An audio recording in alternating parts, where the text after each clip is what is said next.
How are you? Alhamdulillah. Alhamdulillah, good. Okay. Alhamdulillah. So have you all watched the video that I gave in the link? Yes, ma'am. Right. So okay. So let's start with that. Is there anything you would like to comment or anything you would like to discuss regarding the preventive ethics?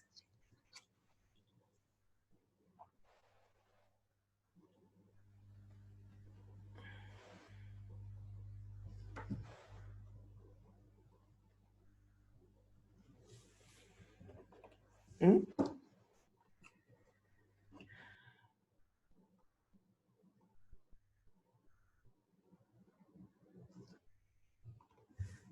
Nothing? Nothing to discuss. You all understand?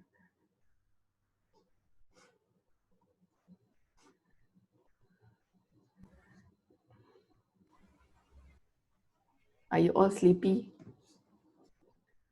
Do you feel like you want to sleep? No, we don't. I have a comment on the video, especially on the example of the NESA incident. I think preventive ethics holds a big importance as an engineer, because if you not take into considerations of our actions, something bad will happen from it, such as the NESA incident. True. Good. Good comment. Okay, Brother Ikhwan, other people who wants to comment or ask question or discuss any issue on the video?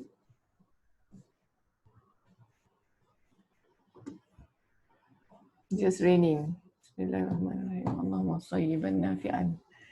It's raining outside. Is it raining at your place? Yes.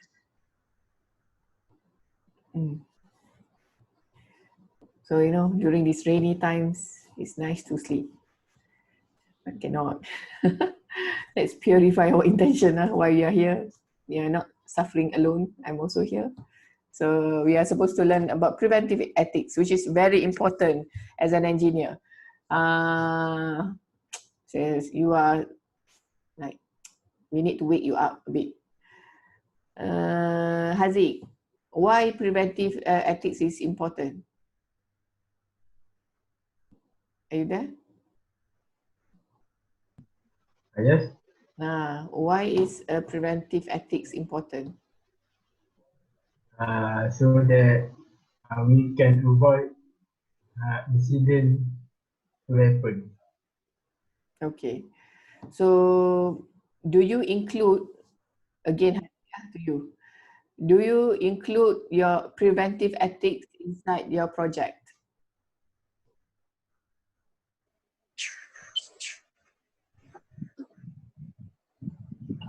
Haziq? I'm not sure yet. Up till now? Not. No. Okay. No.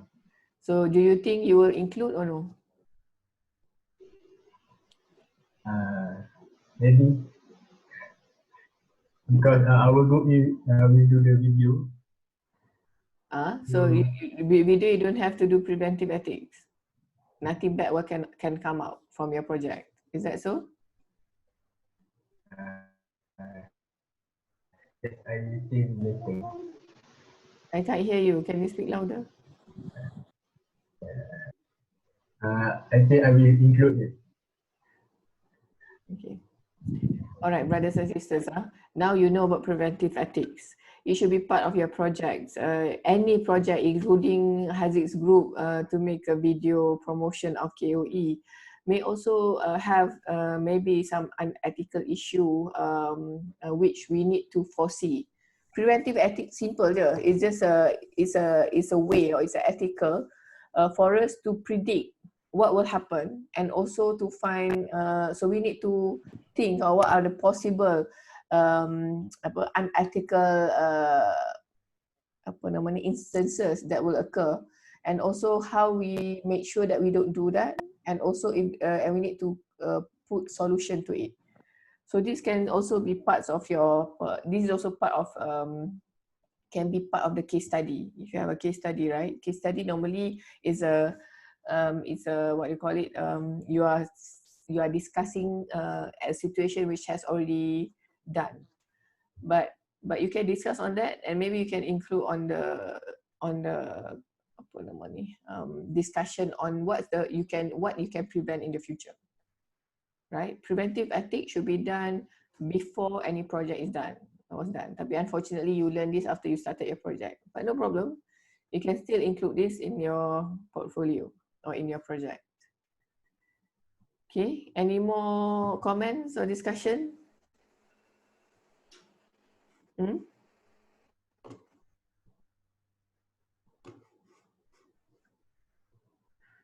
Okay. No? I think just let's do this. Let's play. Ooh, why is it like this? Okay. Oh, okay, so sorry. I need to, how do I remove all the,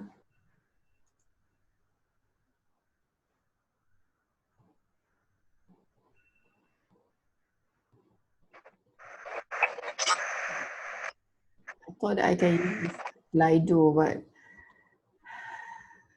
I cannot use it because, maybe I can copy, duplicate.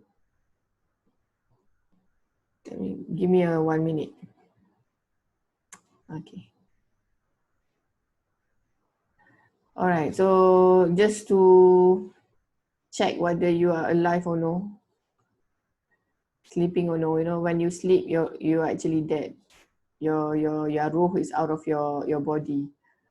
So I'll share my screen now. I want you to go to this website, www.slido.com, and then put this number 86208.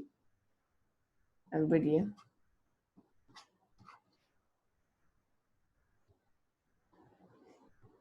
Done? Finish? Okay, answer the first question. How do you feel now? Because of you are very quiet, I don't know. So this anonymous, I don't know who answer which.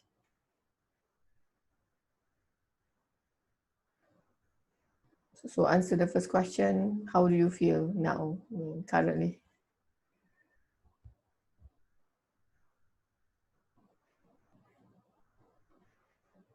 Blur, tired, okay. So you are the one who take, engineering ethics at 3. You can take it at 8 o'clock in the morning, the other classes. Exhausted. Oh. Okay, any more? Any more, maybe hoping there will be some positive, exhausted, hectic week. Okay, what else? Be honest. The most important is be honest. Nervous. Why are you nervous?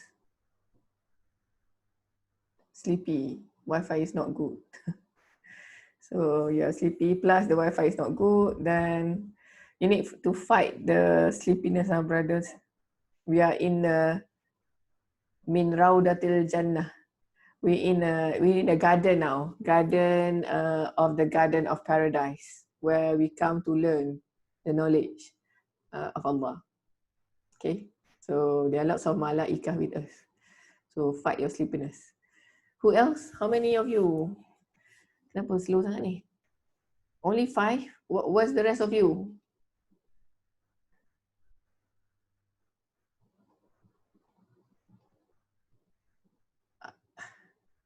Even to answer this, you cannot, huh? Madam, I think 41 people already answered it. How many? 40. 40? Yes, from my But I only get 6. window. Lambat sikit kot. Macam mana? Lambat sikit. Oh. Kenapa lambat?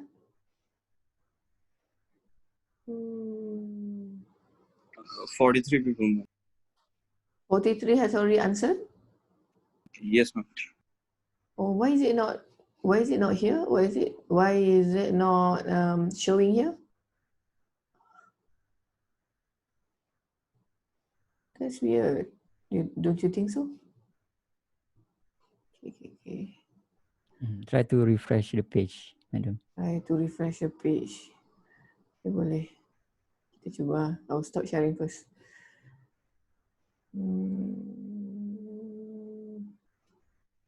Refresh the page. Refresh. Refresh pun masih 6. Still 6.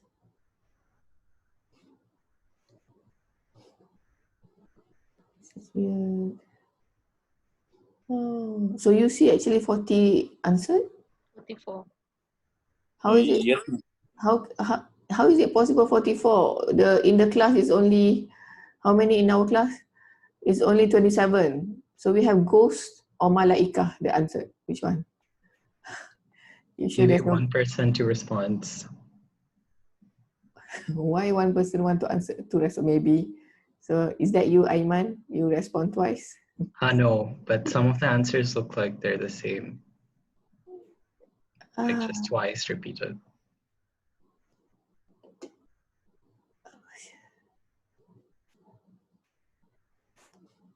Kenapa? I wonder why.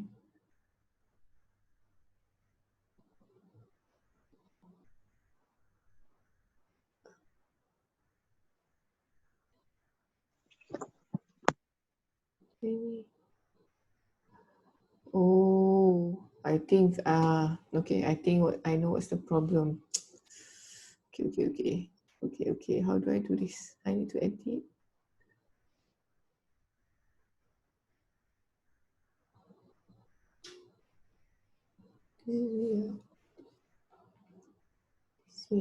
Let me see, how do I solve this technical problem, because I actually duplicate from a previous classes, and then the one that you see 44 is from a previous class, from not from this class. So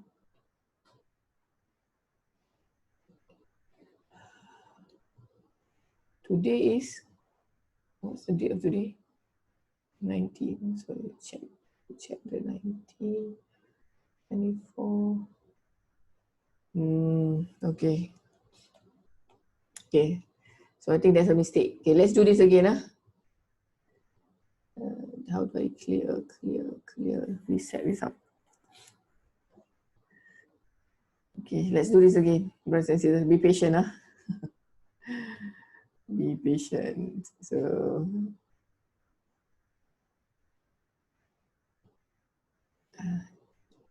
okay, can you see? So go to slide.com, but the number is changed now, 86209.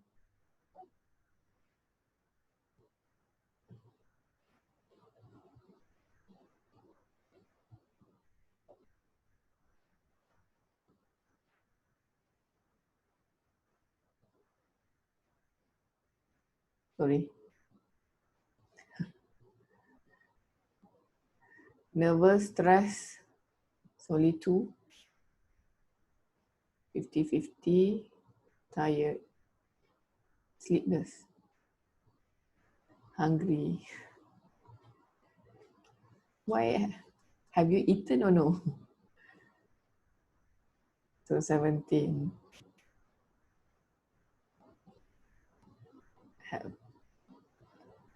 I wonder, is this your answer or the previous answer?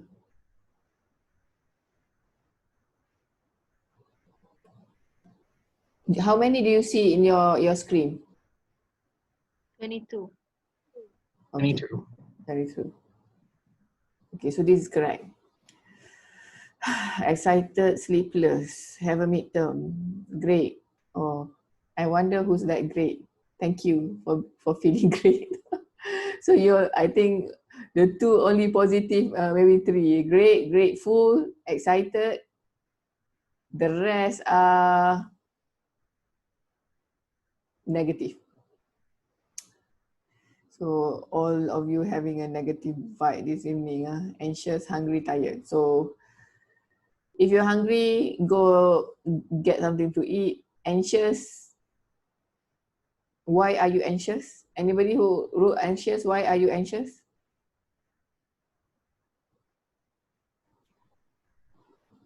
Anxious waiting for exam or what? Anxious getting asked question. Getting what? Getting what? Getting asked question. Getting asked question. Mm. What do you mean? Getting a question asked from madam. Yes. Okay. Don't anxious lah. Be relaxed. This is like nothing. This is like this is not even counted. I just want to know. I just want to know how you are because you are so quiet. You are like, for me, like sleep mode. So basically, most of you are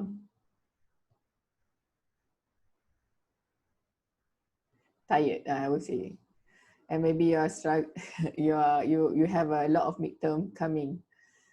Okay, so engineering ethics is supposed to be a relaxing class. I don't know whether you find it relaxing or no, but to me it's relaxing. Okay, I have a second question to you. Please answer this. This is the state of my iman now. How many star? 1 to 5.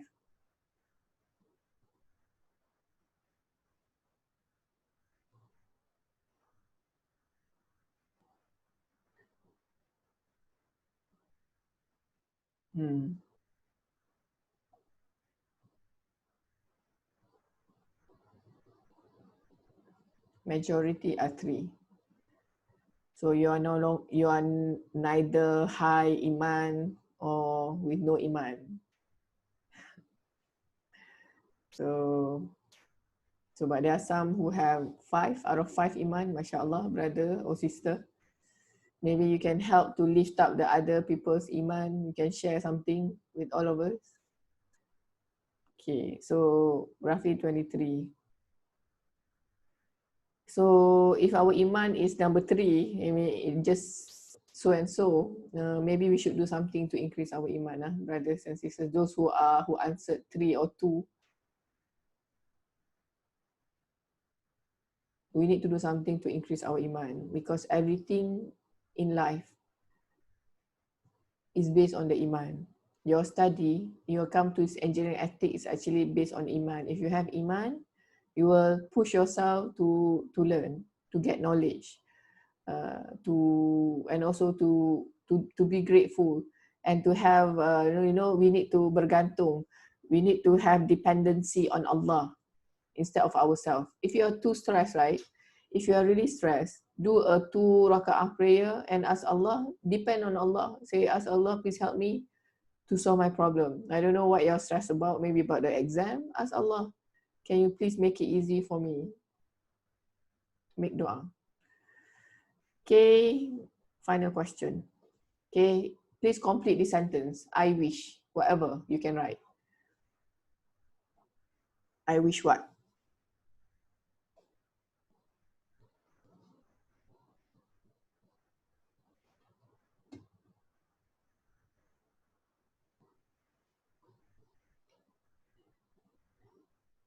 You can write anything. Nobody's writing yet? Still thinking. I wish I can finish assignment by today. Okay.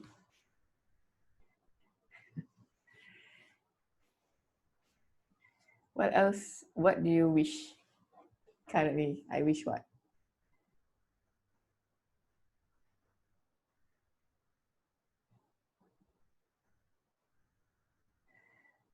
I wish I could go to see the nature outside of UIA, to go to the beach.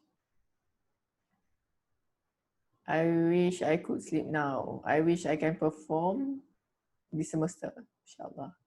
I wish I have a better time management. I wish to get a PS5. I won't say amin to that. I hope that you don't get the PS5. I wish I could be more respectful. I wish I could be more respectful or understanding. Okay. I wish I can pass all my subjects. Do you want to just pass, or you want to score? I mean, get a high marks on your subjects. I wish I can succeed in my studies. I wish CMC will end soon. I can understand and remember everything I learn. I wish this semester will end well. I wish I can succeed everything I do today. I wish COVID is never exist. That shouldn't have end is here. I wish I can be a child again. Okay, why? I wish I can graduate now. I can eat anything I crave during PKP. I wish I can be more hardworking. I can finish my assignment by this week. I wish my FIP project this year runs smoothly and see my parents, inshallah. I wish I understand what I learned. I wish I get a good wife. Okay. Interesting.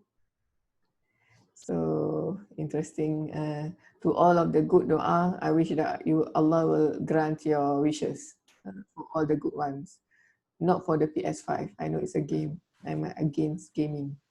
So I hope you won't get it. And then I hope that Allah will replace the PS5 with a better thing that that can contribute to the ummah.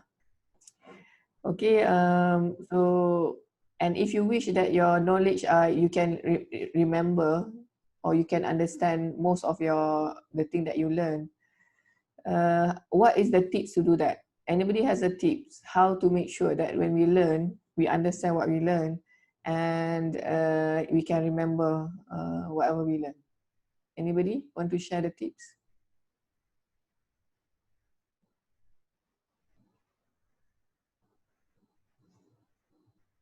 No?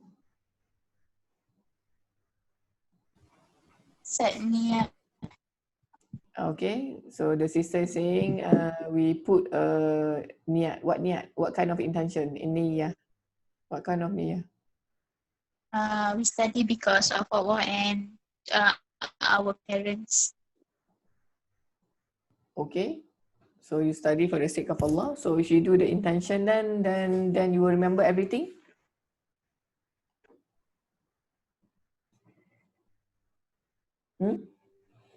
Oh, madam. Then what? Always revise constantly. Always revise constantly. So don't do anything else. Just revise. I mean, See what make you a schedule. Schedule the revision, because there's some say I wish I have a good time management.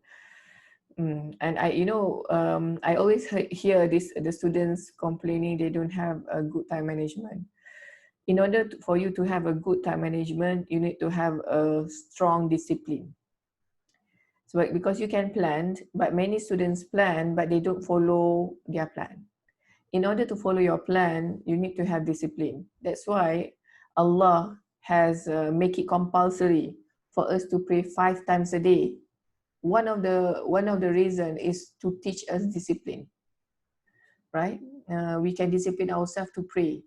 So imagine you don't praying, your life will be even like worse, right? So that is a training for you to discipline yourself. So I will just share with you how I studied when I was in the undergraduate like you. I got a first class honors in my degree. Out of, I think the whole batch is in my class at that time in UK. I had 40 or 60 total of students in the class. I think only 10 got first class honors and only 2 girls, and I am the only Muslim who got this. And how do I study? The way I studied is I have a very structured timetable, especially near to the final exam. So I will have, every time there's a final exam, I will have a month's schedule, 1 month before. So I will schedule my every hour. So this hour, learn this topic, this hour, learn this topic, the topic. And then I will stick to my schedule. So I will make sure everything inside the course I covered. So when I go to the exam, I'm not panic. I will not like spot the question. Okay, because I've studied everything except for maybe a few, the spot I will just put extra more effort. But I would make sure that I covered everything. And then so time management is basically you make your plan of your life and stick to it. And if you cannot stick, ask Allah. And actually, you need to make a lot of dua, and your intention of what the sister was saying, the intention is very important. For me at that time, you know, at that time in 2001, I graduated in 2001. And at that time, Taliban was everywhere in the news, whereby, you know, they say Muslim women is oppressed everywhere in the news. So my intention at that time, I want to show that Muslim woman is not oppressed and smart. So that's why I studied really hard. Alhamdulillah, Allah granted me. On the question of how to remember your whatever you learn and to understand, I will give you some tips. The tips is from Imam Shafi'i. Who knows the story? Imam Shafi'i and his teacher. Who know the story?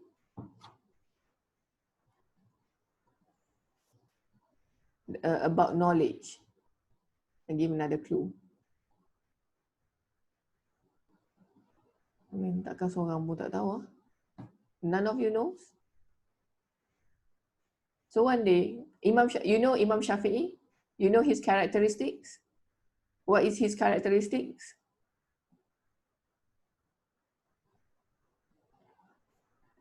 Aduh lah, senyapnya.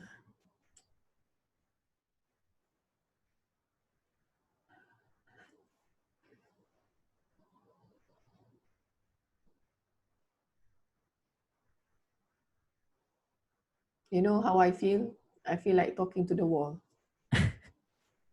Madam, I don't remember the word, but maybe it's strict or something like that. What? Imam Shafi'i. Is what? Strict Strict. or something like that. It's not actually strict. I don't remember the word, but something like that. One character of Imam Shafi'i is he has a photographic memory. Anybody here has a photographic memory? Raise your hand. No, right? And you know, Imam Shafi'i, Allah gifted to be but you know why, how he retained the photographic memory? So he means that he understands everything and he remembers everything. So one day, so he's used with this, you know, he just opened the book and he remembers everything and he understands. So one day, he went out, and then when he came back to his house, he forgot some of the things that he read or he studied. Mostly he will remember 100% everything that he studied, but this time he forgot certain things, and it was a shock to him. For us, right, we forgot many things, and it's not shocking anymore. Sometimes we forgot everything. So this Imam Shafi'i, he forgot a few things, and he wonders why. And then he went to see his teacher at that time. You know, in our tradition, Islamic tradition, the ulama tradition, how they talk to the teacher, the adab with the teacher, which is missing nowadays. You can see if you read the ulama before, how is their how they talk to the lecturer or the teacher, you know, how they respect and how they respond. If the teacher says something, the student will respond lah. No, I don't think that the student will keep quiet at that time. So then, so Imam Shafi'i went to see the teacher and say, I can't remember the name of the teacher. You can Google the story. Wali or something, Wala or something. Can't remember the name of the teacher. Then, and the teacher said, the teacher said, have you done anything sinful today? Have you done anything sinful roughly today? And Imam Shafi'i was thinking, and then he remembers, while he was walking outside today, he saw some aurah of a woman. So the aurah, I can't remember the aurah, maybe, I think, if not mistaken, something on the leg. Aurah of woman, right? What is the aurah of woman? Hair is the aurah. Whenever you see hair, a woman out there exposing the hair, one sin is already there with you, brothers. And every sin will have a daughter in your heart. That's a hadith of the Prophet. So Imam Shafi'i was telling the teacher, say, oh, I just, and he didn't apa nama perkataan itu, he's not intention, he is unintentionally looked at this, the women and saw that, but he just glanced through, and just because of that he lost some of his memory.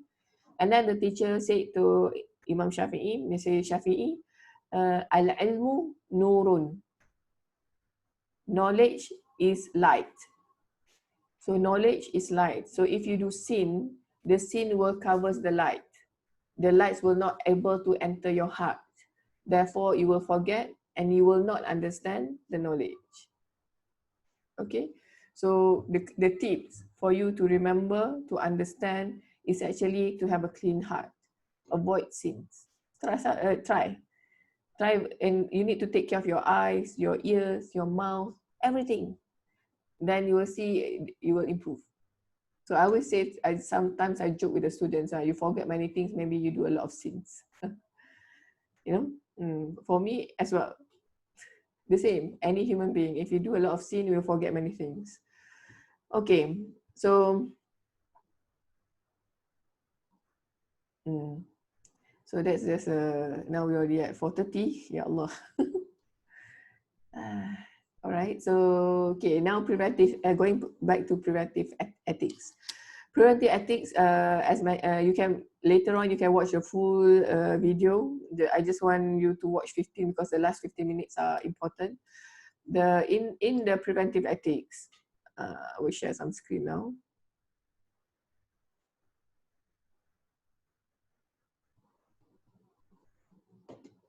Can you see? Why is it coming? You see whistleblowing or preventive ethics? I want to show you the preventive ethics.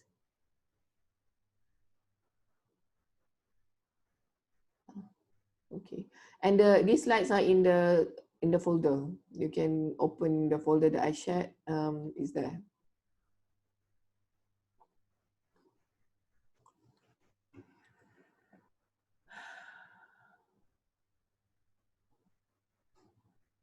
Okay, can you see?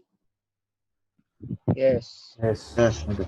What can you see? I wonder. Preventive ethics, huh? Okay. So preventive ethics is important when you work outside as an engineer. Whenever you want to embark a new project or anything you need to do, you need to do some this exercise, which we call the preventive ethics, whereby you need to forecast what will happen, right? So preparing for the worst situation. So when you do preventive ethics, you need to think what is the worst situation that can happen. Not only the normal one. What is the worst thing? And then you, as an engineer, you should find ways to ensure that the worst situation will if it happens, you have a way out, right? And or you make sure that you will not go to the worst situation. Okay, because when it goes to worst situation and you don't prepare for it, you know, for example, you build a building and you don't do this preventive ethics and the building collapse, you know who will be accountable? The police, the lawyer, the government will find who? One of the person that they will be accountable are the engineers. Also the engineers say, oh, but I do up to spec, but you don't do proper prevention. So the mistake is on the engineer, because the engineer didn't think. Why is the engineer didn't realize or didn't think this problem that might happen and find solution to it? Okay, or predicted phenomenon before they get worse. So this is important. And this preventive ethics can be applied in everything in our life.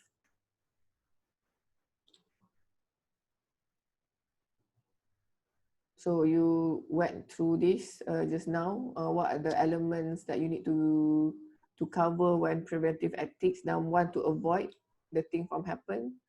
Number two, you need to be sensitive to everything that around you, because when you do this planning, planning of your project, for example, you need to be sensitive.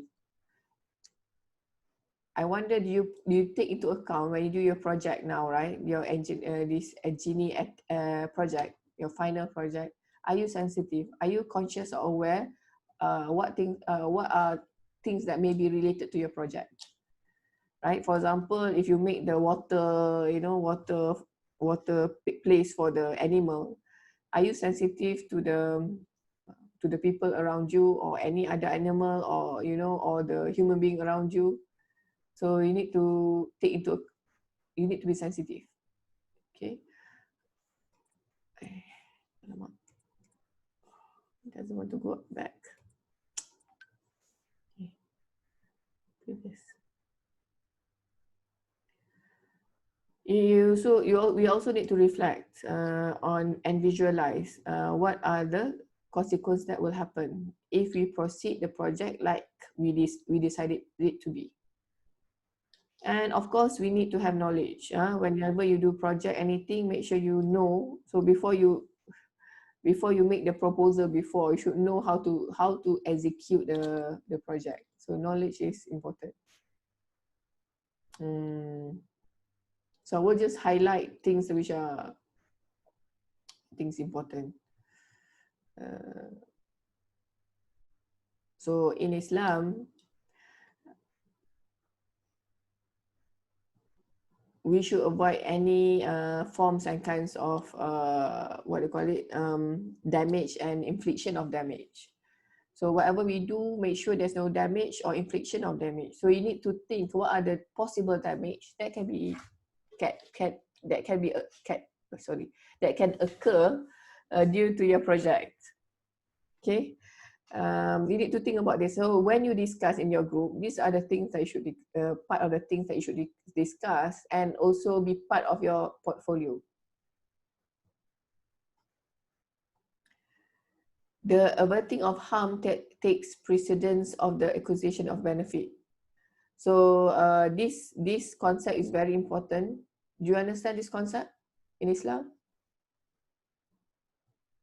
Anybody doesn't understand this concept?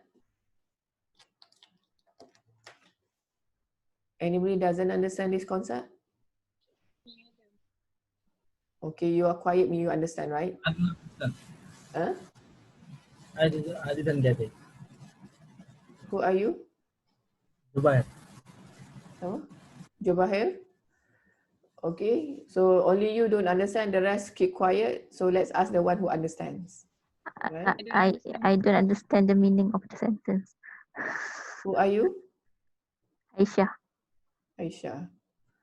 So the rest of you understand, right? So quiet. So let's ask Imran. What's the meaning?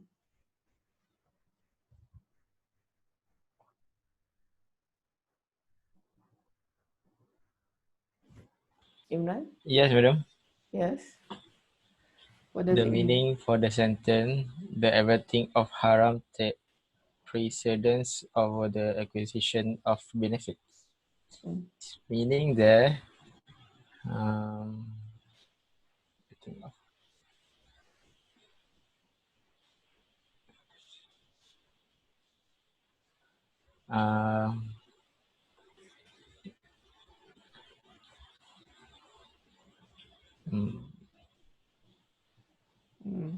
not clear.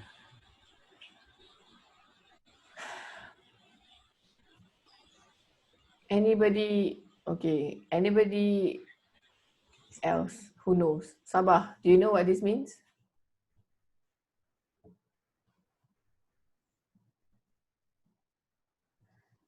The first one, not really, actually. Huh? The first one, not really. The averting of harm takes. Then the second one? What do you mean by the first? What is the second one? Private injury is accepted to avert a general injury. No, I'm asking number 3 now. I'm not talking number 4 yet. Yeah, three. The three. I don't quite understand. Right. I think So it when I means ask that. anybody, yes, I think Aiman? I think it means that like avoiding causing harm is better. It's like more important than like per se. Let's like reaping off the benefits of something. It's better to like avoid harm than benefit. Yeah. Yes. Yes, correct, Aiman. So it's about mafsadah and maslahah. Right, the concept of mafsadah and maslahah in Islam. So this is a basic concept in Islam. To avoid harm is more important than to get the benefit out of it. So let's say you have to, when you make any decision, sometimes it's not straightforward. There is benefit of it and there's something bad about it, right? So if it's equal, right? So which decision you should make in your life or whatever you do is you should avoid the harm. So for example, you can give any example in life. For example, I don't know, you want to do this project and this project will definitely get you a high mark, which is benefit. However, if you do that project, you may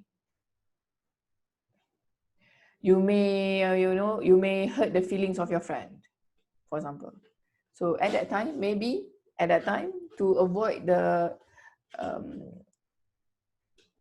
your friend, to hurt your friend, so you should take this method, which is to avoid harm rather than the benefit. Okay, so if it is roughly equal, right? So the avoiding harm takes more precedence than the benefit. Okay.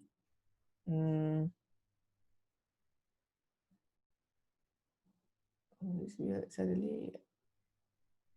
Okay, the first one is prevention of damage and corruption before it occurs is better than later treatment. So prevention is better than cure. That's from Islam. Okay, so if you have to, you need to think of what prevention need to be done. That is more important than to treat it later. So the second, then this is the, I don't know why it's suddenly number 3. Then this maslahah and mafsadah. Number 4, private injury is accepted to avoid a general injury to the public. And this is also another concept in Islam. This is important, brothers and sisters. From number 4, it's clear in Islam that public, many people's,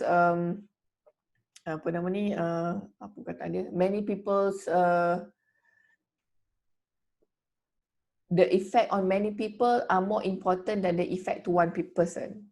So I give you an example. For example, the person is yourself. You want to save yourself. If you do something, you will save yourself, but you will hurt 5 other people, or maybe the whole village, or maybe the whole department.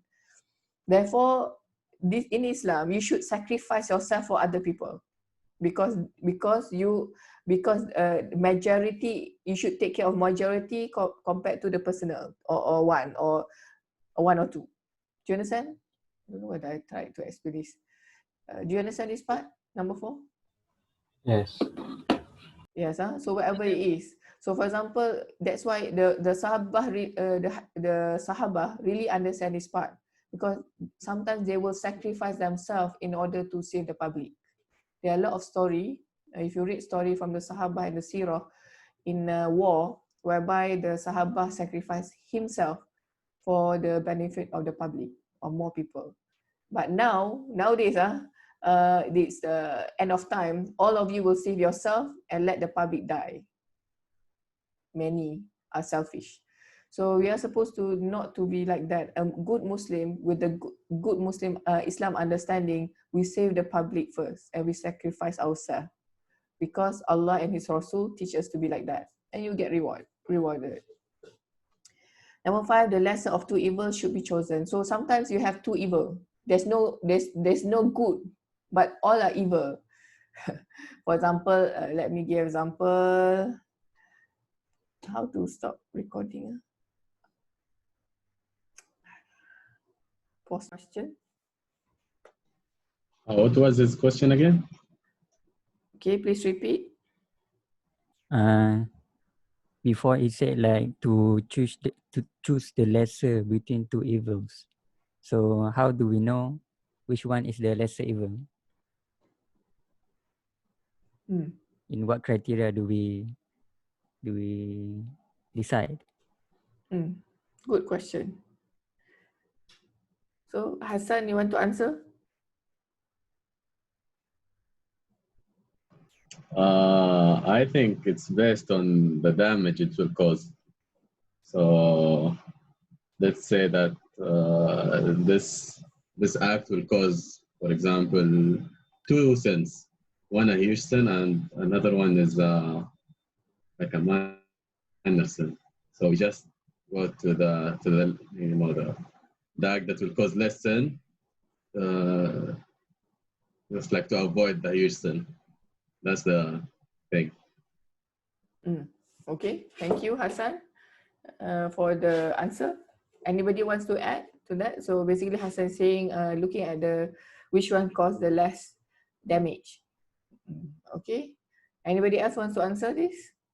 Any opinion on this? Madam, Yes. I think there are situations that nobody can answer it. Like, would you choose your mother or your wife? It's like a philosophy, right? You are saying both are evil? I'm just kidding. No. The evil if you let your wife die or your mother die. That's the Okay. evil. Oh, that's the evil. Okay. Yeah. So in that So, situation? yeah, there's no specific answer. I don't think so. I mean, it's up to you after all. Yes, agree. It's up to us after all. However, there must be something to guide us, right? Of choosing. Islam comes, Quran comes as a guidance. Allah doesn't let us live in this world without guidance. But the guidance, as I agree, I think what you're trying to say, Sabah, is that there is guidance, but sometimes the guidance needs further interpretation. And the interpretation will depend on you. So for example, if you need to save your mother or your wife, which one will you save? So so there are a lot of things that you need to consider, but sometimes it's about life and death. You don't have much time. So at that time, if you were faced with that kind of situation, what should you do? Excuse me, madam. Can I answer this question? Madam, Yeah, if sure. I said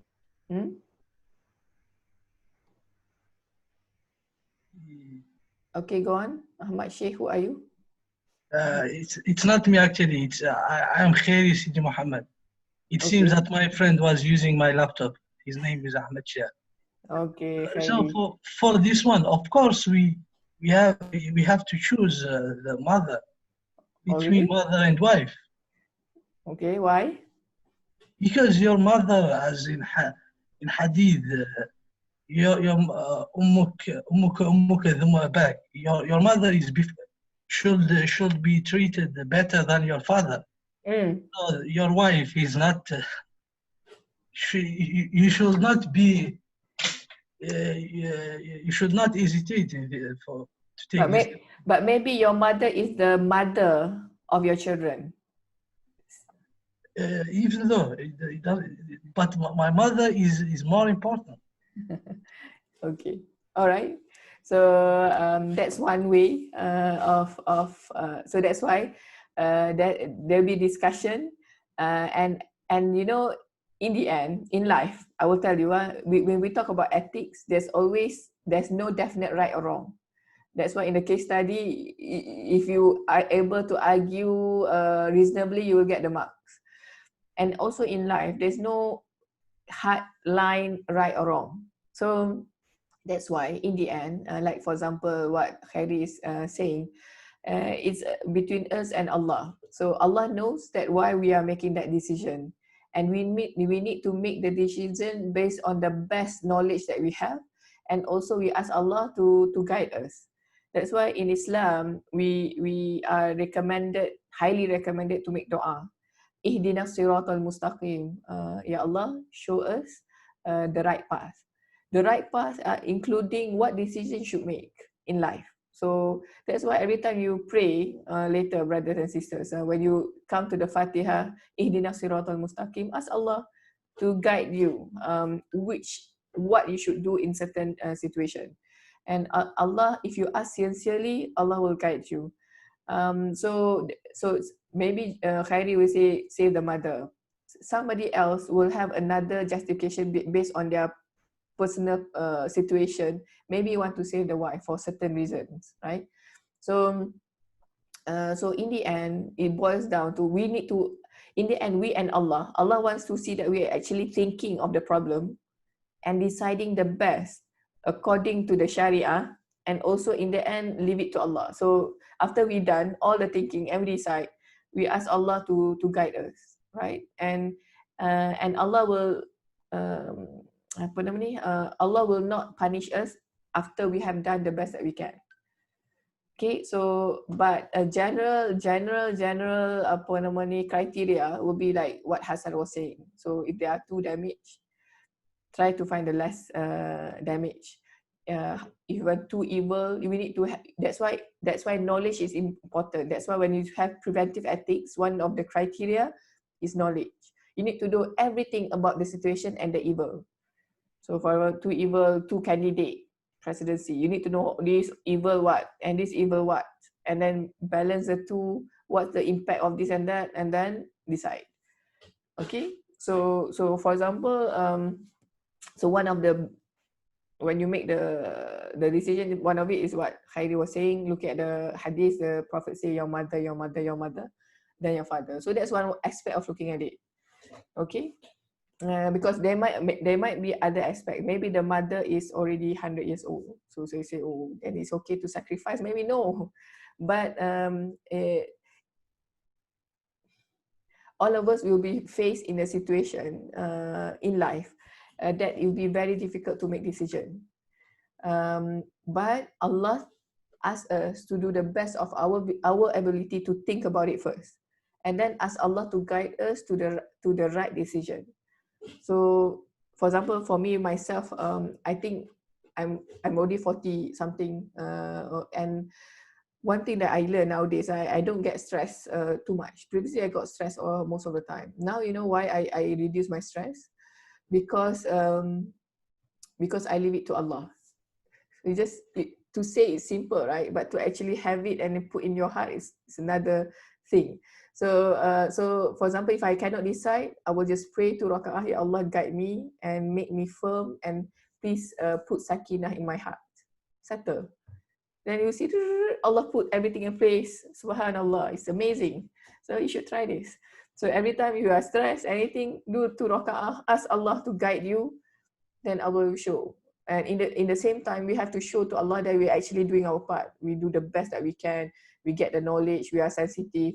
We are, trying our best to think about it. But lastly, leave it to Allah. Okay. So 450. So today we finished the preventive ethics. So you can include this in your case study or your project part of it. Inshallah, next week we'll talk about whistleblowing. I will give, next week tak ada kelas, we have a midterm. Okay, have fun for your midterm break. You'll be so don't feel too stressed. Tired is, if you're tired, right? Don't worry, you're tired. If you study for the sake of Allah, every tiredness that you feel, you'll get rewarded. Okay, because you study very hard. Just remember that it's okay. Even if you die, you maybe you think I will be tired until I die. It's okay. If you die while learning, you are dying in the journey for the sake of Allah. You are dying in fi sabilillah. So don't worry. Don't worry too much. The best is the most important is we do our best and purify intention, because this is also ibadah, and we'll get the reward from Allah. So stress is normal, but too much stress is not good. So when you are having too much stress, that in the end it hampers your output or your ability. When it change that is when you know the stress is not good. That is when you need to start to live to Allah. Put a lot go back to Allah and ask Allah to solve your problem. Okay, I think that's all for today. Can we somebody asked what's the deadline for the case study, right? Yes, no? So you can leave. Anybody who have midterm can leave. The case study, The portfolio, madam. the portfolio. Oh, portfolio. Portfolio. Portfolio here I put week 10. Week 10 let's put a date because I don't have a date yet. Anybody week 10 is when? Who knows what's the date of week 10? 21st until 25th. 21st until 25th.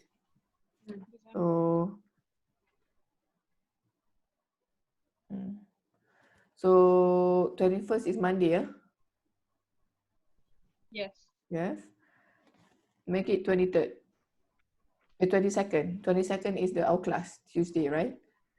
So the deadline will be 22nd. I need to write here. I'll forget. So the portfolio is 22nd of December. Yes. December 2020. Presentation is week 11. So presentation will be, you need to submit in the next following week. Tuesday of the next following week. What's the date? 29. 29 of December. Yeah, okay. I think that's all. You got all the dates, right? Okay, so have fun doing the project. If you have any problem, let me know. Don't come to me last minute. You can always text me. Okay, can we have a brother to make the doa? A brother who haven't made doa before, and you know who you are. أعوذ بالله من الشيطان الرجيم بسم الله الرحمن الرحيم الحمد لله رب العالمين والصلاة والسلام على أشرف الأنبياء والمرسلين وعلى آله وصحبه أجمعين اللهم إنك تعلم أن هذه القلوب قد اجتمعت على محبتك وتقت على طاعتك وتواهدت على دعوتك وتعاهدت على نصرة الشريعة فوثق اللهم رابطتها وأدم مدها وأدها سبلها واملها بنورك الذي لا يخبو واشرح صدور هذه الفائدة الإيمان بك ربنا آتنا في الدنيا حسنة وفي الآخرة حسنة وقنا عذاب النار صلى الله على سيدنا محمد وعلى آله وصحبه وسلم والحمد لله رب العالمين. Alhamdulillah Rabbil Alameen. So thank you very much, brother. Now let's close the class with Tasbih Kifarah and Surah Al-Asr. Subhanakallahumma bihamdika ashhadu an la ilaha illa anta astaghfiruka wa atubu ilaik. Bismillahirrahmanirrahim. Wal 'asr innal insana lafi khusr illa alladhina amanu wa 'amilus solihat wa tawasaw bil haqq wa tawasaw bis sabr. Okay, thank you very much. Assalamualaikum warahmatullahi wabarakatuh. Waalaikumsalam. Thank you, madam. Welcome.